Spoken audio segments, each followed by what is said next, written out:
Yo, what up, everybody? It's your boy Brady Bungetti here. And I'm here to talk about TNA Slammiversary 2025. Check it out on TNA Plus. It's at the USB Arena in New York. Um, it's going to be a big show. It's the most highly anticipated TNA show in quite a long time. So I'm going to get right into the card, give you my opinions, my expectations, what I believe is going to happen, what's going to be the fallout from some of these matches. So we'll start with the pre show. And I think this is going to be one of those hard hitting slobber knockers that could get people ready and it's going to be Steve Macklin teaming up with Mance Warner and Jake Something taking on the guys from Fourth Rope. I guess they're going to go by the Rope Breakers, which is Real One, formerly known as Enzo Amore, Zilla Fatu, and Josh Bishop.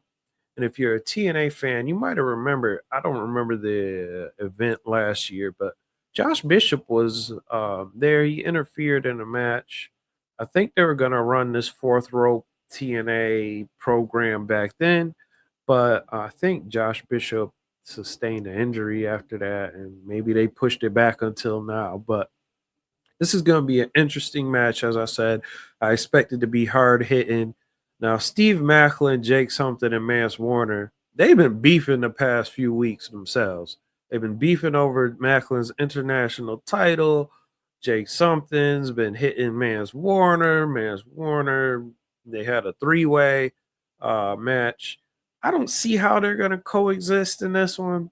I think the Fourth Rope guys are going to be on the same page, and I think you know we're going to continue this international title feud going on with Jake Something and Mance Warner. I'm really anticipating this one. This is going to get people out of their feet and ready for the match or ready for the show.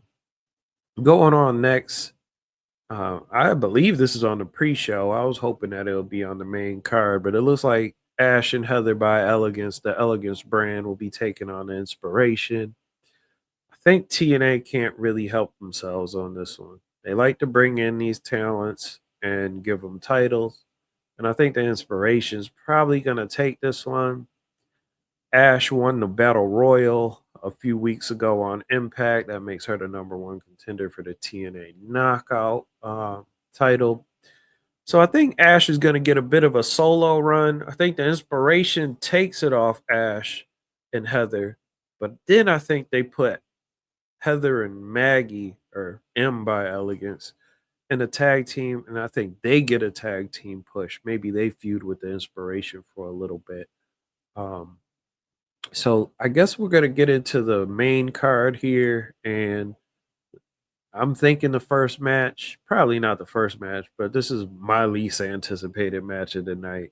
It's going to be the guys from NXT Dark State, Dion Lennox, Osiris Griffin, Saquon Sugars, and Cutler James against Matt Cardona and the System. It's going to be Brian Myers, Eddie Edwards, JDC. You know, Alicia's going to be out there. Do you want to know something? So I I'm probably in the minority here on how I feel about the NXT and TNA crossovers. I think it's good for business. I don't really know if it's great for creative. These guys at Dark State are really green, very green. I mean, Cutler James was on LFG, and I don't even think he made it past 2 or 3 weeks. Um, that being said, I do like their promos. They come with a lot of intensity. They're green, but I can see why Day E wants to develop them. And in this match, they get to go head to head against some straight up veterans. So it's my least anticipated match of the night. That might be time to order some food or something like that for me. But I'm interested in the fallout here. There's been teases about Brian Myers. He's a little conflicted. He wants to help out his boy Matt Cardona. The system keep dismissing Cardona. Could this be a similar situation to the Macklin and Jake something team up? Uh, Maybe there's a little dissension within the system. I think systems kind of run their course. Maybe it's time to break them up and let some of these guys do their own thing. I wouldn't mind seeing Eddie Edwards in the international title picture, but I think Dark State's going to take this one. I think Dark State is going to take this one. They've been presented as a problem on NXT, so I think they're going to carry that on. I can't see them taking their first losses to the system. On to the next match. It's going to be Moose versus Leon Slater. Now, this is the one that I know there's another match on this card, the Mustafa Ali and Cedric Alexander match, that everyone thinks is going to be the show stealer. I think Moose is going to surprise some people tonight. I don't think he's going to win, but I think people are going to understand why he's such regarded as a wrestler in TNA, despite other than his loyalty. I think Moose is a really good wrestler. Maybe since he's a heel, he don't get to show off everything, but I think this match, Moose is going to show out. But Leon Slater, it's inevitable. They've been teasing this for better part of 6 to 8 months now. Leon Slater has superstar written all over, written on all. He's the best prospect TNA has in terms of future. And I think it's time for him. I think there's an underlying theme here. Mike Santana has mentioned it a few times. He's talked about getting TNA back to its essence. And Leon Slater winning an X Division title will definitely help TNA get back to its essence. I expect this to be a fantastic match, though. Um, After this, there's a lot of. I'll get into that later. I'll talk about AJ Styles a bit later. We don't know what he's going to be doing at Slammiversary. We just know he's going to be there. But I'll move on to the next match. Tessa with Victoria Crawford versus Indy Hartwell. I'll just put it out there. Me personally, I love Tessa. I think she's one of the few knockouts that has superstar potential. She's great promo, she's great in ring. I think the controversy surrounding her, I think, is a little overblown. I think we don't know all of the details, and I have a good idea that there's a lot of people inside of TNA that also thinks it's a little overblown. Now, will the fans forgive her for it? I don't know. That's not for me to judge. I think people have the opportunity to redeem themselves. Um, I actually think this is one of the better stories here. It's a personal story about how Tessa helped Indy Hartwell when she was young and on the independent scene. And now uh, Tessa just kind of doesn't take accountability for her own actions, and she's trying to take all the credit for Indy Hartwell's success. And I think this is a good match, man. I think it's gonna. I don't know. I feel like Tessa needs a win. She's been on a little bit of a losing streak in these PLEs, but I also don't see TNA letting Indy Hartwell lose this one. I think Indy will be the one that's challenging for the Knockouts title at Bound for Glory. I'm pretty sure, they want to position her as the face of the Knockouts. Um, but I feel like Tessa is inevitable, the undeniable diamond. I'm gonna go with Indy on this one though. This will help her get over on this one. Not that she needs help, but I think it legitimizes her within the TNA sphere. So on to the next match. We got Mustafa Ali with the order for Jason Hotch, John Schuyler, and Tasha Steeles versus Cedric Alexander. And I feel like Mustafa Ali is at the same boat as Tessa he needs a victory too on a main event on a big PLE. I know, and I also think Order 4 needs to look strong, especially after the Tasha Steelz turn um, to kind of solidify them as a faction. I think the Order 4 is going to steal this one, but I expect it to be a heck of a match. We are all anticipating this match. This is going to be high flying, heavy hitting, 205 live back at TNA. This is something that I can see as a precursor to restoring the X Division back to prominence, to its essence, shall I say? Because if we have Leon Slater versus the one of these two guys, they cooking, they cooking. Um, so I'll proceed to the next match, and this is going to be the four-way tag team title match. We got the Nemeth brothers versus the Hardys versus the Rascals versus First Class. The Rascals, you could chalk them off. They ain't winning this one. But big shout out to Trey Miguel, man. I know he's going through a lot of things. I'm not sure if he'll be at Slammiversary or if Myron Reed will take his place. But yo, Trey Miguel, we praying for you, brother. Uh, be easy. They just had that program with the Hardys where they're saying, we're feeling a little washed. If we don't win this match, this might be our last match. But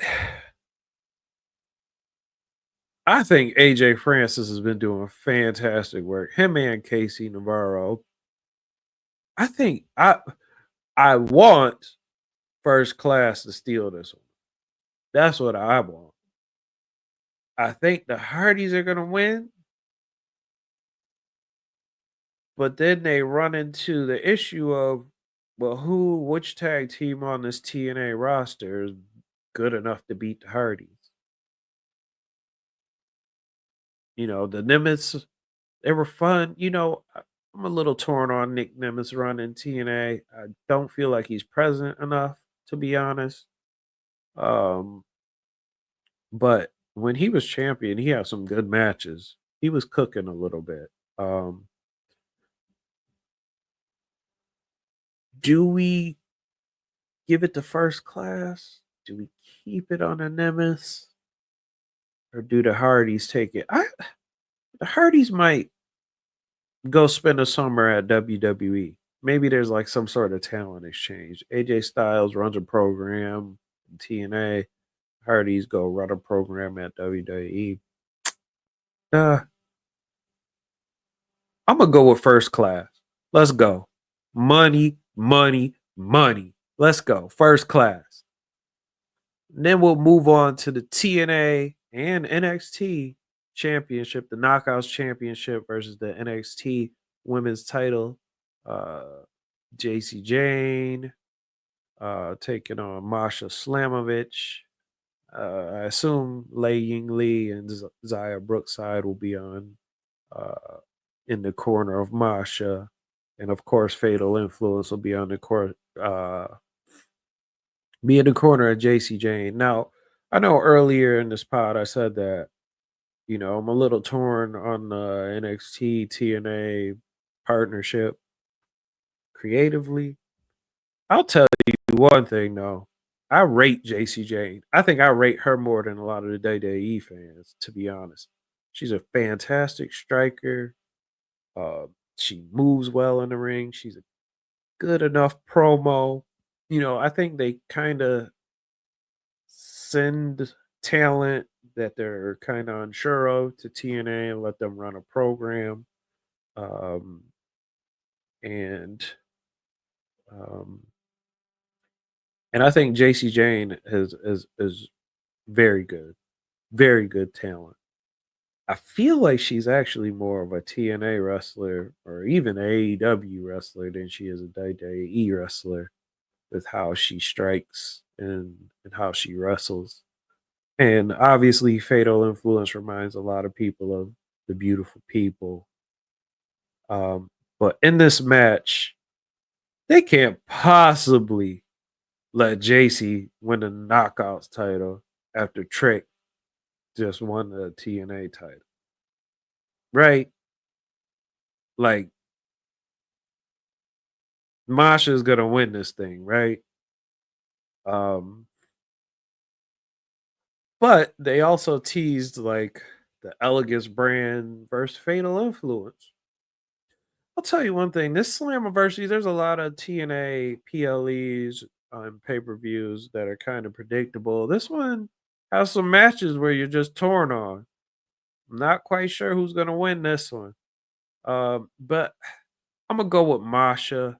They couldn't possibly, couldn't possibly uh, let JC take this one. So I just kind of realized I didn't make a banner for the main event, but we all know is Joe Hendry versus Trick Williams versus Mike Santana. And if Mike Santana don't win, we riot. Not really, but kind of. Trick and A is fun and cool, but Trick Williams is kind of I want to say this the most generous I can. He's one of those guys of and then the bell rings. Fantastic promo, looks the part, then the bell rings, and you got a Booker T starter package. Joe Hendry, think TNA fans are appreciative for what he's done. I think he's a great viral sensation. He's a great promoter of TNA, but even more so of himself. And we kind of all know what's going to happen here. So if I'm TNA creative, Mike Santana's winning this belt, and Joe Hendry can sit in the mid card and be funny again.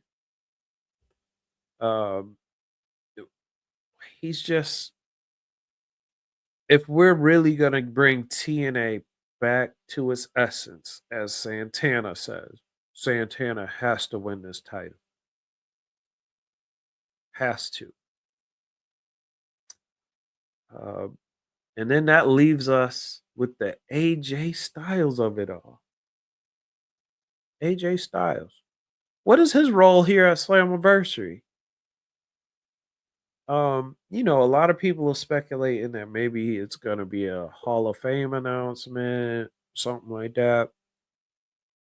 AJ Styles said while he's still wrestling, he's not comfortable going into a Hall of Fame. So he's gonna play some sort of role of setting up something in the future, or maybe something that helps determine this heavyweight title match. Um, hopefully we get to see a phenomenal forearm. Hopefully he does something in ring. Maybe he wrestles again in TNA. But I know in WWE he's feuding with Dominic for the Intercontinental title, and he's kind of being like a comedy character. So maybe he can go do his comedy at WWE and bring the real graps to TNA. Um, but all I know is that I'm excited to see it. So on that note, I'm gonna leave the podcast at that. Uh, like and subscribe. You can follow me at Brady Bungetti on everything. Go order TNA Slammiversary on TNA Plus. Once again, it's July 20th. Uh, and I hope all of y'all enjoy. Let me know. Let me know in the comments. Thank you, everyone. Yeah, peace.